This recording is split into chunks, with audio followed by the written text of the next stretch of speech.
William Faulkner, A Brief Biography.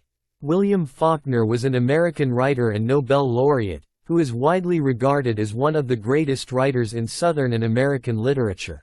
His well-known novels such as The Sound and the Fury and As I Lay Dying are now considered classics of American literature and are taught and studied in schools and universities across America. William Faulkner was born on 25 September 1897 in New Albany, Mississippi to Maud and Murray Faulkner. He was the first of 4 sons. From an early age, his parents imbibed in him various interests which would go on to influence his writing in the future. His father cultivated in him a love for the outdoors by encouraging him and his brothers to fish, hunt, and track. While on the other hand, his mother cultivated in him a love for all things artistic such as reading, painting, photography, etc. Even before he was sent to school, Faulkner's mother had already taught him to read by exposing him to the works of the brothers Grimm, Charles Dickens, and other classic writers. Faulkner and his brothers also grew up on stories told to them by the elders of the family. These stories were about subjects regarding their own family history, slavery, the Civil War, the Ku Klux Klan, and, most importantly, his great-grandfather William Clark Faulkner, who was a writer, businessman, and Confederate hero. William Clark was highly respected and admired in the Faulkner family, and the stories of his exploits would go on to have a great influence on Faulkner's writings. These stories of his family's history and about the region he lived in would influence the themes, subjects, characters, sense of humor, and the relationship between blacks and whites found in his works. When William Faulkner was enrolled at a school, he excelled in the first year, so much so that he was directly promoted to the 3rd grade while skipping the 2nd grade. However, his initial enthusiasm for school did not last long. From the 4th grade onward, he began to lose interest in school and slowly became a withdrawn and introverted child. By the time he reached the 5th grade, he was indifferent to his schoolwork and instead became more interested in studying the history of Mississippi. Faulkner struggled in school in the following years and even ended up repeating the 11th and 12th grades. Eventually, he never graduated from high school. In his mid-teens, William Faulkner began writing some poetry and short stories, which he mainly kept to himself at first. However, when he met Mississippi attorney Phil Stone at the age of 17, he found the mentor he had been looking for. Stone, who was 4 years older than Faulkner, was passionate about literature and introduced Faulkner to the works of modernist writers such as James Joyce, who influenced his future writing style. Faulkner showed his poems to Stone, who was impressed by them and quickly recognized and encouraged Faulkner's talent. While in his early 20s, Faulkner began to send his poems and short stories to Stone with the hope of getting them published. Stone, in turn, would send these writings to publishers, all of whom would reject them. In 1918, Faulkner, aged 21, traveled to Yale to live with Stone. After staying with Stone for barely some time, William Faulkner soon left Yale with the intention of joining the British Army in the hopes of being commissioned as an officer.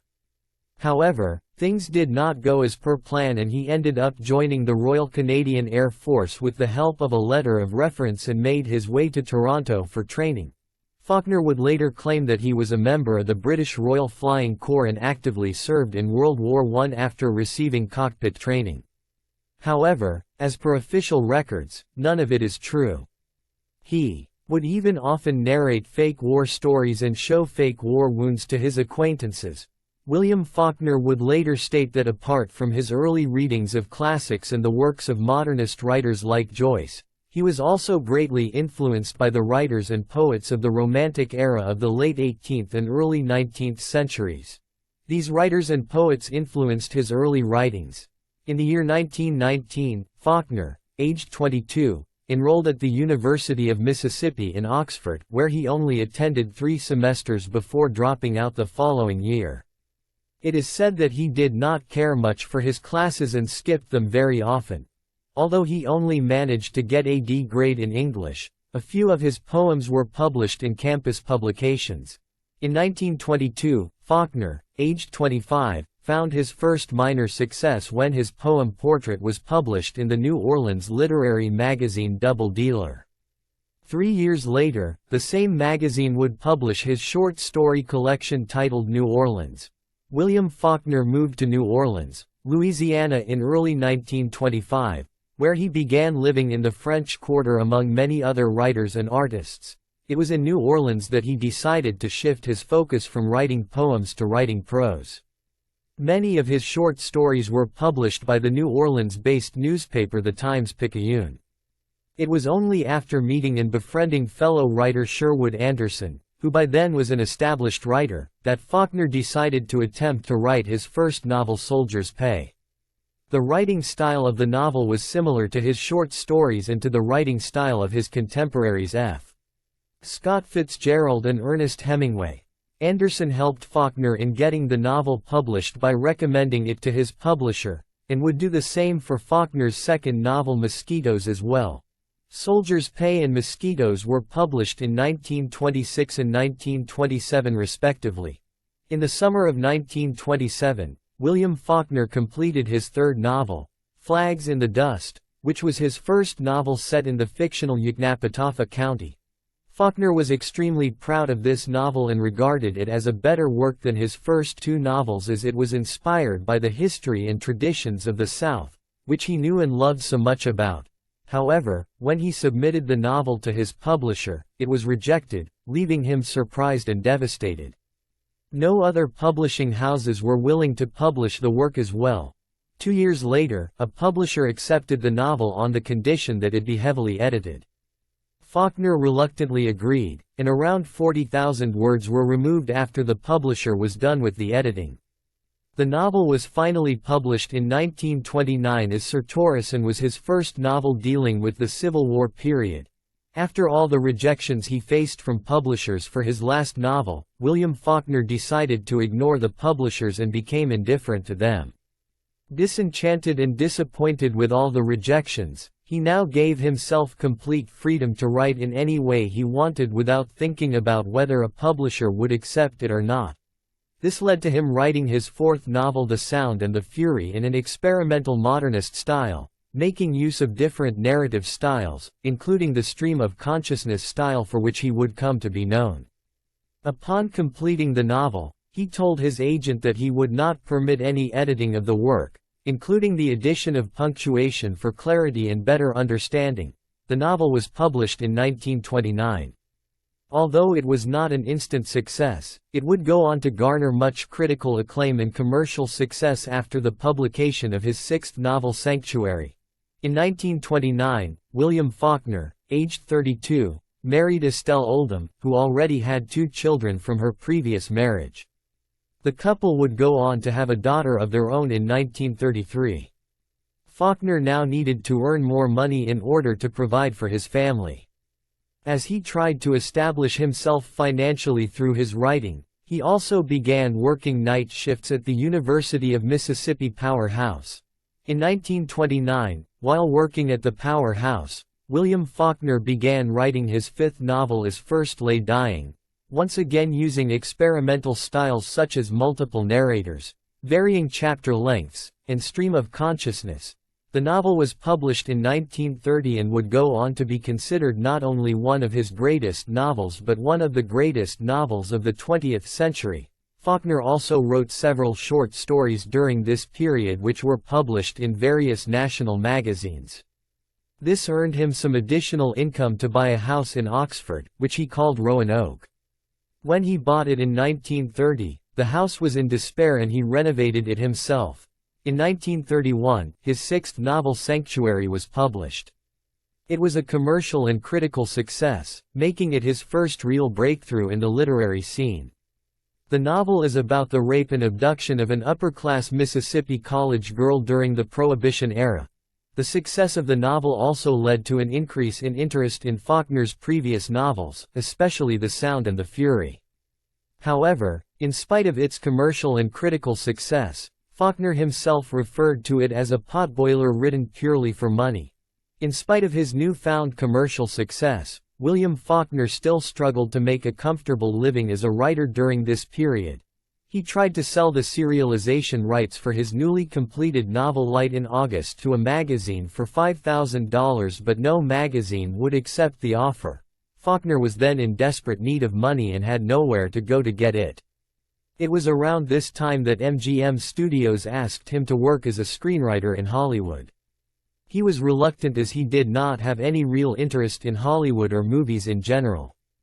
But since he was so desperate for money, he accepted the offer and went to Hollywood in early 1932. The first screenplay he wrote was for Today We Live, which was an adaptation of his own short story Turnabout.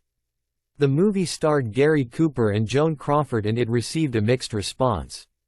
He then wrote a screenplay for Hemingway's novel To Have and Have Not, which starred Humphrey Bogart and Lauren Bacall. Although Faulkner found steady and reliable work in Hollywood as a screenwriter, he despised Hollywood and found it difficult. He was unhappy there and he wrote scathing letters criticizing Hollywood and its culture and felt trapped there as a serious literary writer whose creative freedom was limited. Nevertheless, he endured Hollywood and screenwriting as it gave him a consistent and steady income, allowing him to support his family back home. During the mid to late 1930s, Faulkner published several novels such as Light in August, Pylon, Absalom, The Unvanquished, and The Wild Palms.